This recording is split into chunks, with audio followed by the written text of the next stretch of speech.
11장, 10장, 11장 이렇게 계속되어 오면서 성벽 공사를 이제 완성하고 하나님의 율법대로 살기로 인을 치며 맹세까지 한 후에 느헤미야는 백성들 중에 일부를 예루살렘에 머물게 하게 됩니다. 당시 포로에서 돌아온 자들은 결코 많지 않았습니다. 많지 않은 숫자, 자신들의 고향에 가지 않고 성벽을 재건하는 그 일에 최선을 다했었습니다. 이제 모든 일이 마쳤습니다. 그러나 그들은 전부 합해도 수가 얼마 되지 않는 그 상황에서 그나마 각자 자신들의 고향, 그 살던 고향으로 돌아가면 예루살렘은 여전히 사람이 살지 않는 황폐한 곳이 될 것이고, 그러면 또다시 적의 침입을 받아 예루살렘 성전이 황폐하게 되어 예배를 드릴 수 없게 되기 때문에 느헤미야는 백성들 중에 일부를 예루살렘에 머물게 했던 겁니다. 그러므로 느헤미야는 이 백성들로 하여금 예루살렘을 방비하며 하나님께 예배드릴 수 있는 그 일에 매진하게 했던 겁니다. 그러나 예루살렘으로 이주하여서 살아가야 하는 자들은 다음과 같은 몇 가지를 명심해야 했습니다. 첫째로 예루살렘의 안위를 위해서 그들은 용사로 살아가야 했습니다. 전에는 예루살렘이 한 나라의 수도였으나 포로 백성이 된 지금은 적들의 공격 위험에 노출되어 있는 위험한 곳에 불과합니다. 예루살렘 주변에 있는 적들, 특히 사마리아 사람들은 유다 사람들이 예루살렘 성전을 중심으로 그 신앙을 회복해가는 것을 아주 싫어했습니다. 그러므로 예루살렘 성벽과 성전은 항상 그들의 공격의 대상이 되었던 겁니다. 그러므로 예루살렘에 이주하여 사는 자들은 그들이 예루살렘 성벽이나 성전을 공격할 수 있다는 그 사실을 각성하면서 항상 경계하며 살아야 하고, 그러다 적들이 쳐들어오면 언제든지 그들과 맞서 싸울 수 있는 준비를 하며 살아가야만 했습니다. 결국 이들은 말하자면 용사의 신분으로 살아가는 것과 마찬가지였던 겁니다. 물론 성벽을 재건할 때에는 한 손에는 무기를 들고 성벽을 재건하는 일에 매진했지만 이제는 그들 삶으로 돌아가야 했습니다. 그럼에도 불구하고 그들은 여전히 적들을 방어하며 삶을 살아야 하는 그 일에 뽑힌 자들인 겁니다. 그리고 이들이 예루살렘에 살기 힘든 두 번째는 생업의 문제였습니다. 오늘날에는 도시가 농촌보다 살기 편하고 일하기도 좋지만 그 당시는 농업과 축산업 시대였으므로 도시인 예루살렘에 산다라는 것, 생기를 유지해 간다라는 것은 녹록치 않았습니다. 더군다나 포로에서 돌아온 상황, 예루살렘 성도 제대로 갖춰지지 않는 그 상태였기 때문에 거기에서 도시의 어떤 그 일들을 감당해 나간다라는 것 어불성설입니다. 그러므로 이들은 다른 마을이나 성읍에 사는 자들보다 가난하게 살아가야 된다라는 그런 각오를 가지고 여기 들어와야 했던 겁니다. 그리고 세 번째로는요, 다른 마을이나 성읍에 사는 자들은 자기가 농사를 지으니 자신의 삶의 미래에 대하여서 스스로 계획할 수 있지만 예루살렘에 사는 자들은 다른 이들의 도움에 의지하여 살아가야 하니 자기들 스스로 미래를 계획하기가 어려웠습니다. 다른 백성들이 계속 그들을 도울 때만 그들의 미래를 꿈꿀 수 있기 때문입니다. 그러다 다른 백성들이 도움을 중단하면 미래를 계획하는 것은 고사하고 생활 자체가 힘들어질 수 있었다라는 겁니다. 예루살렘에 거주하는 자들은 이러한 모든 것들을 각오하고 거기에 거주해야 되었습니다. 이런 어려움에도 불구하고 느헤미야가 이들을 예루살렘에 이주하여 살게 한 이유는 이들이 예루살렘에 머물면서 성전을 지켜야만 계속해서 하나님께 예배를 드릴 수 있기 때문이었습니다. 그러므로 이들이 예루살렘으로 이주한 목적은 포로에서 돌아온 이스라엘 백성들로 하여금 하나님의 백성의 지위를 유지하기 위해서였습니다. 하나님을 믿는 신실한 믿음의 백성, 그들은 예배하는 백성이었습니다. 예배가 사라져버리고 하나님을 의지하지 않는 백성, 그들은 아무런 의미가 없습니다. 그들은 이제 돌아와서 하나님의 백성으로서 하나님께 예배하고 하나님께 찬양하고 하나님께 영광 돌리는 그 일들을 감당해야 했던 겁니다. 그것을 유지하기 위해 이러한 어려움을 각오하고 있는 겁니다. 그러나 오늘날 사람들이 이주하는 목적 어떻습니까? 우리가 이사를 하는 목적, 어딘가 거처를 옮긴다라는 것, 그것은요, 더 나은 삶, 더 나은 환경으로의 이주를 의미합니다. 물론 가세가 기울어서 그렇게 고통 가운데 이주하는 그런 부분들도 있지만, 옮긴다라는 것은 또 다른 희망을 품고 옮기는 겁니다. 어디로 가야 집값이 더 오를까? 어디로 가야 사람이 살기에 더 좋은 환경인가를 먼저 생각합니다. 그런데 이들은 어떻습니까? 그거와는 달랐습니다. 이들은 어디로 가야 하나님을 위해 더 많은 봉사를 할 수 있을까? 어디로 가야 주님을 더 잘 섬길 수 있을까를 생각하며 이주했다라는 겁니다. 이렇게 얘기하면은 너무나 좀 그렇다라고 이야기할 수도 있습니다만은요, 성경은 분명히 이렇게 이야기하고 있습니다. 너희는 먼저 그의 나라와 그의 의를 구하라. 가령 먼저 이사 간 후에 새로 이주한 집에서 가까운 교회를 찾을 것이 아니라 먼저 내가 주님을 섬기기에 좋은 교회를 정한 후에 그 교회에 가까운 곳으로 이사하는 것. 과연 우리가 그렇게 한번 해보았던가요? 어찌 보면은 이스라엘 백성들은 그것을 지금 하고 있는 겁니다. 내 삶에 대한 것을 먼저 정하고 그 후에 신앙에 대한 것을 정하면 신앙에 관한 선택의 폭이 좁아질 수밖에 없습니다. 먼저 해야 할 일이 무엇인지 생각해야 됩니다. 주님이 나의 왕이시라면은 당연히 왕의 일을 먼저 해야 된다는 겁니다. 과연 우리가 하나님은 나의 왕입니다, 하나님 나의 주인입니다 라고 하면서 그렇게까지 생각했던가? 그렇지는 않았다라고 우리 자신이 그렇게 이야기할 수밖에 없는 것 같습니다. 너희는 먼저 그의 나라와 그의 의를 구하라. 이 말씀은 너무나 좋은데 이 말씀 그대로 우리가 살아가는 모습은 참 쉽지 않더라라는 겁니다. 가령 부모가 자녀의 미래를 위해서 학교를 고릅니다. 학교를 고르고 그 학교 주변으로 이사를 갑니다. 많은 사람들이 강남 학군으로 이사를 가기를 원합니다. 왜 그렇게 이사를 가려고 합니까? 자녀의 학업을 위해서 이사를 갑니다. 그런데 우리는 우리의 영혼을 위한 이사를 하지는 않는 것 같습니다. 어차피 이스라엘 백성들은 그것이 먼저였다라고 할 수 있습니다. 비록 그들의 삶의 모습 가운데 어려움이 닥쳐온다 할지라도 하나님을 향한 믿음의 모습, 믿음의 삶을 살아가는 것이 우선이다 생각을 하고 그것에 각오하며 나아가는 모습을 보게 됩니다. 이제 예루살렘에 이주하는 자들의 모습이 나옵니다. 제일 먼저 예루살렘으로 이주하기로 결정된 사람 각 가문의 지도자리에 있습니다. 많은 경우에 오늘날에는 힘있고 권세 있는 자들이 먼저 좋은 곳을 차지하는데 이때에는 힘있고 권세 있는 자들이 먼저 고생스럽고 미래도 보장되지 않은 예루살렘으로 이주하여 살기로 결정한 것입니다. 그렇게 이들의 결정은 참으로 놀라운 결정이 아닐 수 없습니다. 물론 그들의 결정에는 하나님 우선에 투철한 믿음이, 신앙이 있었다라는 것을 우리는 기억해야 됩니다. 그 다음에 두 번째로 예루살렘으로 이주하기로 결정된 사람들은 제비 뽑힌 사람들이었습니다. 느헤미야는 백성들을 제비 뽑게 하여서 그들 중에서 10분의 1은 예루살렘에 이주하도록 했습니다. 그런데 오늘 말씀을 보면요, 어떻게 이야기하고 있습니까?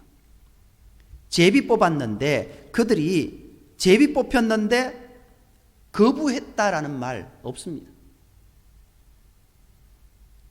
제비 뽑아 10분의 1은 거룩한 성 예루살렘에 거주하게 하고 그 10분의 9는 다른 성읍에 거주하게 하였으며 라고 이야기하고 있습니다. 연결되어져 나오는 3절 말씀을 2절 말씀을 보면은요, 예루살렘에 거주하기를 자원하는 모든 자를 위하여 백성들이 복을 빌었다라고 이야기하고 있습니다. 두 번째로 제비 뽑힌 사람들 불평 없이 곧바로 예루살렘으로 들어갔다라는 겁니다. 그리고 연결되어진 말씀도 똑같은 겁니다. 일부의 사람들, 자기들이 지도자도 아니고 제비 뽑힌 사람들도 아니었음에도 불구하고 자원하여 예루살렘에 이주하여 살겠다고 그렇게 이야기하고 있습니다. 이들은 좀 더 편안한 삶을 살 수 있는 권리가 있는 자들이었습니다. 그러나 백성들 전체를 위해 고통스러운 삶을 살기로 결단한 자들입니다. 결국 이들을 향하여서 백성들이 복을 빌어줍니다. 우리를 대신하여서 고생스러운 일들을 하는 사람들, 예루살렘 지키고 방어하고 하나님께 드리는 예배 그 자리를 지키기를 소원하고 그 일을 내가 하지는 못하지만 그들이 감당하기에 오히려 그들을 향하여서 복을 지어주는 모습, 서로가 한마음 한뜻이 되고 서로가 서로를 위하는 모습을 보게 됩니다. 그리고 예루살렘으로 이주하기로 정해진 네 번째 사람들은 직책상 예루살렘에 있어야만 하는 자들입니다. 그들이 누굽니까? 제사장과 레위인들이었습니다. 물론 그 뒤에 느디님 사람들과 솔로몬 신하들이 있습니다. 그들 또한 성전의 막일꾼으로 일했던 자들입니다. 제사장은 예루살렘 성전에서 진행되는 모든 예배 의식을 집행하는 집행자들이므로 예루살렘에 있어야 했고, 레위인들은 각각 직책에 따라서 성전문을 지키는 문직이나 예배 때 노래하는 자들, 그리고 또 다른 많은 하나님께 제사 드리는 예배 드리는 그 일들을 돕는 그런 자들이었습니다. 그렇기에 이들은 예루살렘에 머물러 있어야만 했습니다. 마지막으로 느디님 사람들과 솔로몬 신하들, 이들은 이스라엘을 포로로 사로잡혀 와서 성전의 노예로 살아가는 자들이었습니다. 물론 느디님 사람들은 좀 다른 부분들이 있지만요, 전에 이스라엘이 번성했을 때에는 이스라엘의 노예로 살아가는 것이 그들의 숙명 같은 것이었지만, 이제 이스라엘 나라가 망하여 없어지고 그들 역시 다른 나라의 포로 백성이 된 지금의 상황에서는 이들이 이스라엘의 노예로 살아갈 이유가 전혀 없습니다. 그러나 이들은 하나님의 백성으로 살아가기 위해 스스로 노예의 삶을 살기로 다짐합니다.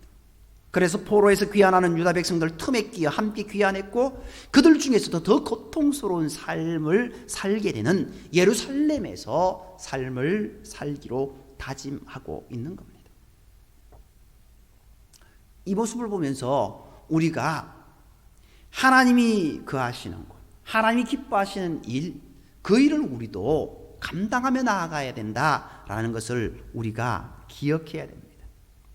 이제 25절 이하에 보면은요, 예루살렘 성 바깥의 마을과 성읍에 사는 자들의 명단이 나옵니다. 이들은 각각 이제 선조로부터 물려받은 곳에 가서 살게 됩니다. 전에는 이들이 예루살렘으로부터 먼 곳에 있었으니 권력에서 먼 평민의 삶을 살았습니다. 그렇지만 이제는 그들이 주도권을 쥐었습니다. 왜 그럴까요? 예루살렘은 도시의 기능을 제대로 할 수 없는 상황입니다. 그런 상황 가운데 주변에 있는 이들, 농사를 짓고 가축을 먹이고 하면서 그들이 농사 지은 것 중에 가축 중에 10분의 1을 예루살렘 성전에 주어야 되고, 예루살렘으로 이주한 자들이 살아갈 수 있도록 도와주어야 했기 때문입니다.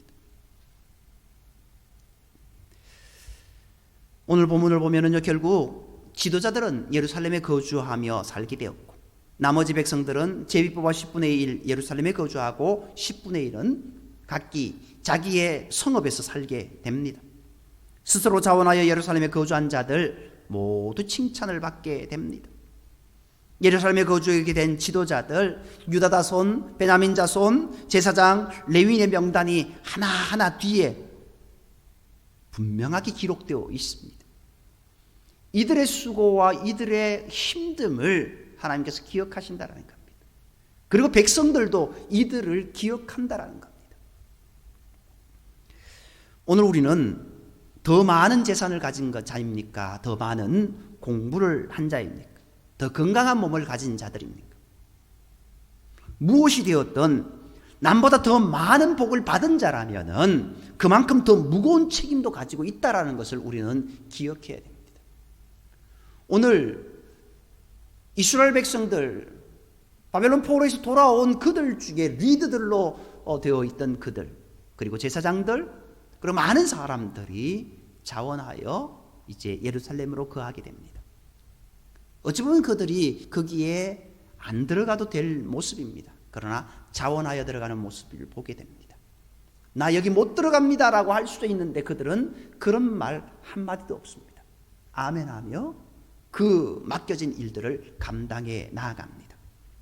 그들이 지도자이기 때문에, 그들이 레위인이고 제사장이기 때문에, 그들이 하나님의 일을 맡은 자들이기 때문에, 그리고 그들이 하나님의 은혜를 소망하는 자들이었기 때문에 예루살렘으로 들어갔습니다.